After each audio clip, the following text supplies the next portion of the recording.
Aw, shit. Here we go again. So it happened again, faithful. It happened again. Just like last year, the 49ers coming off an embarrassing loss, and we're projected to get a primetime beatdown on a Monday night to close out the week. But instead, they gave out the beatdown. They gave out the beatdown to their opponent. And who was that opponent exactly? Well, none other than their most hated rival in the last couple of years, and that is, of course, the Los Angeles Rams on a Monday night.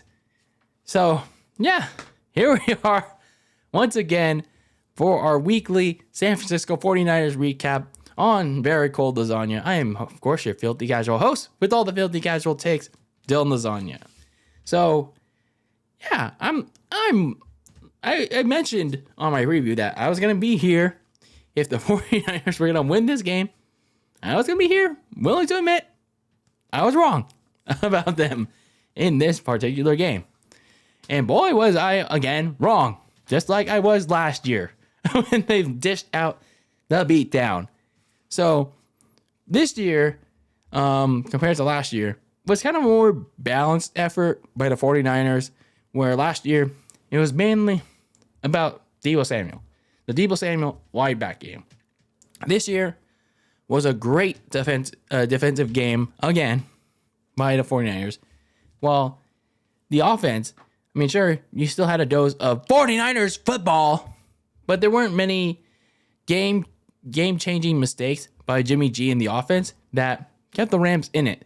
So, the offense, you know, they could have, yes, sure, they could have scored more points in this game, but they held their own. They did what they needed to do. I mean, sure, I would have liked to see more out of them, but they did what they did, considering the fact that the Rams were pure donkey do all night long. So throughout this game, for the Rams side first, you know, you thought at first it was gonna be that projected beatdown that me and other now you're calling me delusional 49ers fans were thinking, you know, oh, Cooper Kupp, it's the opening drive, it's all Cooper Kupp and Matthew Stafford, they can't stop him. But you know, the 49ers held them to just 3 points. Samson Ebicom gets to Matthew Stafford, the Rams' old buddy, and they stall him on that opening drive. And then the 49ers strike right away. They go on this solid, nice opening drive.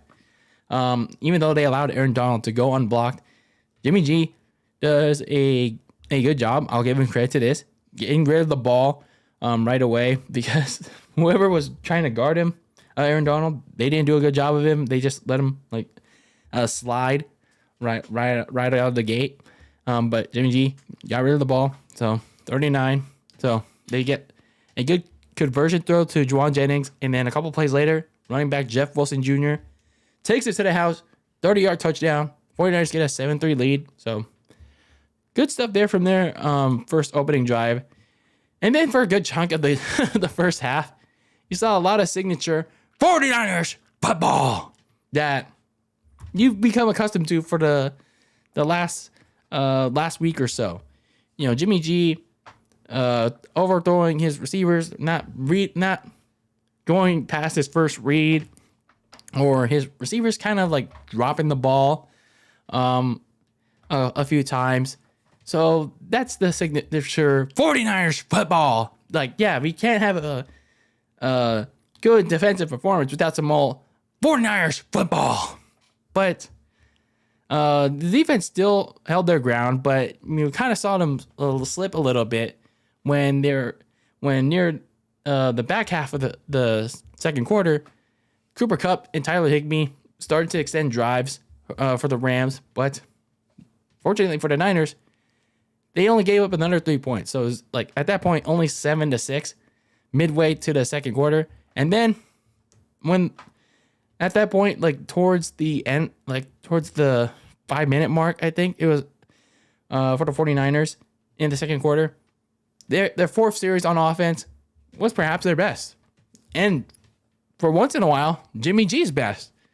He extended it by evading the blitz, went through a variety of defenders in the middle, and wide open, rushed for the first down, and the play after that, he lobbed it to Deebo Samuel, who just blitzed through just about everybody for a crazy 57-yard catch and run touchdown. Like he was Seth Rollins at WrestleMania at Levi's, like he was the heist of the century. So they go up 14-6, and the next drive later for the defense, Charles Omenihu, DeMondre Lamore get in on the porty on sacking Matthew Stafford. That offensive line for the Rams, not doing well, very weak. And the injury's still starting to pile up again for the Rams offensive line. And it didn't help matters for the 49ers too, because they did end up losing Colt McKivitz for the night, but it was in the third quarter. So for the 49ers in the second half, they looked pretty solid, but you left a lot to be desired in their two series in that third quarter. Jimmy G missed a completely wide open Kyle Juszczyk on third down in their opening series of the half, and Kyle Juszczyk is like, I'm wide open, and he instead checked it down to Deebo and it forced a punt. Kyle Juszczyk, he was kind of peeved when that happened, and I was watching that where I was like, throw the damn ball, throw the damn ball to Juszczyk, man, he's right there. That could have been a touchdown. It would have been 21 to 6.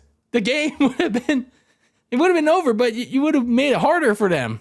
So anyway, on their second series, they almost had a potential touchdown that would have made it 21-6, but George Kittle just couldn't get his feet in, both of his feet in, and they had to settle for a field goal. So that was about 14 points left off the table because of one Jimmy G missed opportunity and just an unfortunate situation with George Kittle not being able to get his feet in. So, I mean, you want to finish these things if you're for the 49ers offense, and it's just, with the kill thing, an unfortunate thing.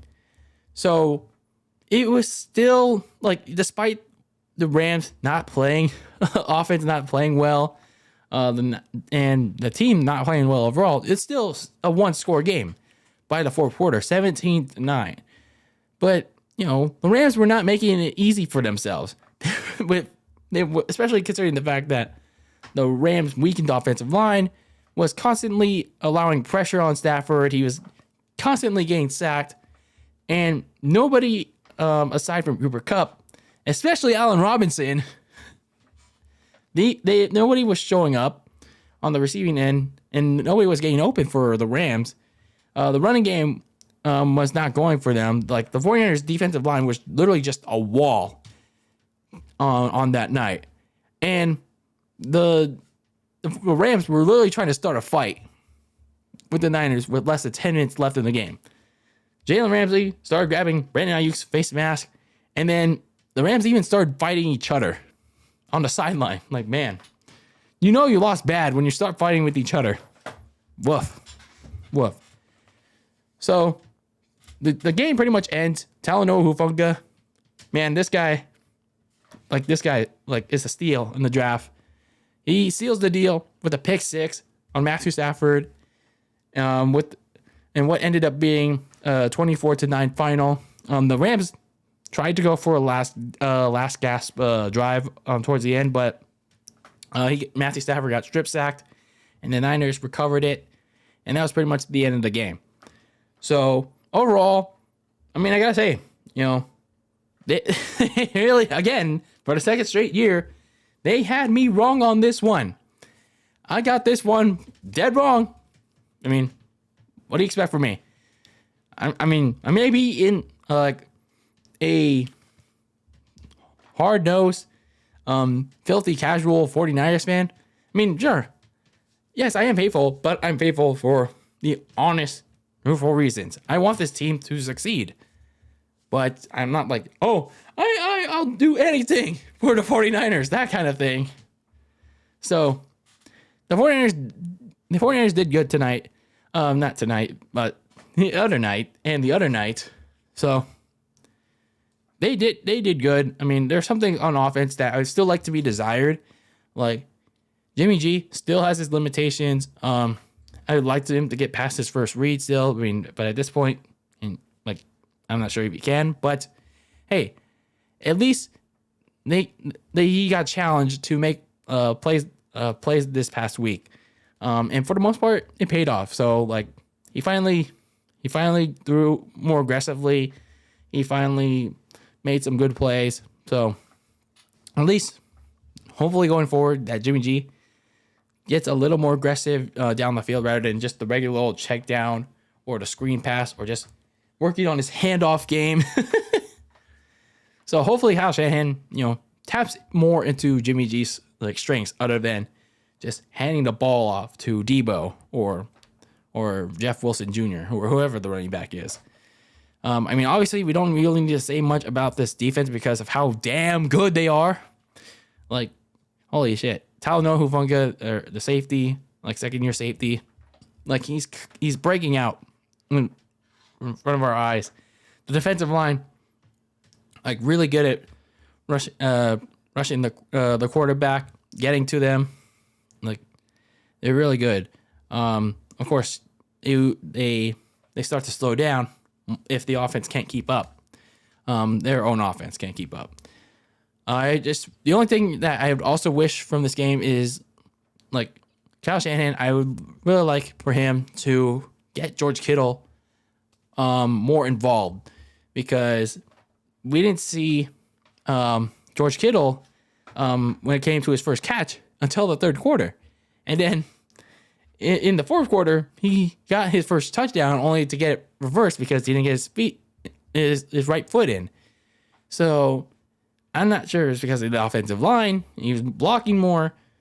But either way, I would just hope that Kyle Shanahan starts implementing Kittle more often in the passing game to divert attention away from Debo and from Ayuk. So you have one of your top tight ends in the game. That right there.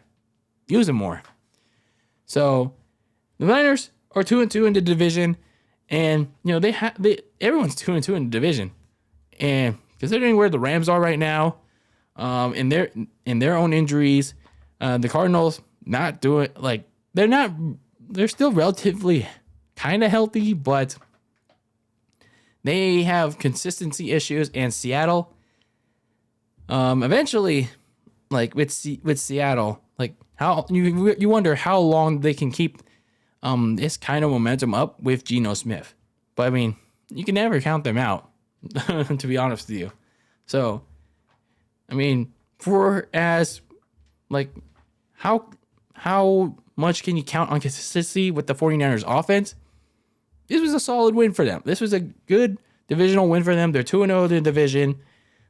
They still kind of have a fighter's chance in the NFC West. Looking ahead to week 5, they now start a 2-game East Coast road trip. They're pretty much, that's their last trip to the East Coast for the year. So good. No early ask o'clock games for the rest of the year. So that makes my Sundays much easier for the 49ers. Thank God. So what's weird about this game in Carolina on Sunday is that it starts at 1 o'clock. That's weird. It's like the Arizona game that Carolina had this past week. It's at 1 o'clock. Over there, it's at 4. And then next week in Atlanta, it's at 10. It's at 10. Like, what? Okay, that's weird. But anyway, so the 49ers going to start an East Coast road trip, starting in Carolina against Baker Mayfield and the Carolina Panthers, who are just looking like in shambles right now. Baker Mayfield looking like the skid marks version of himself when he played with the skid marks in Cleveland. And Matt Rule's not putting together good game plans for his team. He's really not. They're coming off a bad 16-26 loss to the Arizona Cardinals. So who knows? like any given Sunday though. So don't discount the Panthers. Like, you never know if Mayfield could put up a good game or he can put up a very skid marksy game.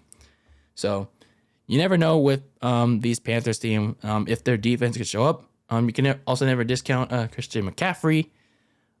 He's been relatively healthy for the season right now. So the 49ers, they're on a short week, but as long as they cannot afford to have more injuries on either side of the ball. So overall, keep the momentum going and build on this win against the Rams. So yeah, those are my thoughts on the 49ers win against the LA Rams on Monday night. Yeah, surprised me. It kind of surprised me a little bit. They played some 49ers football, but they didn't do much to self-inflict themselves, which is good in the end. So I guess you could say it's a good win, especially on the defensive end. So what are your thoughts about this 49ers win against the LA Rams on a Monday night? Let me know how you felt about it in the comments below. Anyway, this is DylanLasagna signing out of Very Cold Lasagna. And until next time, peace out.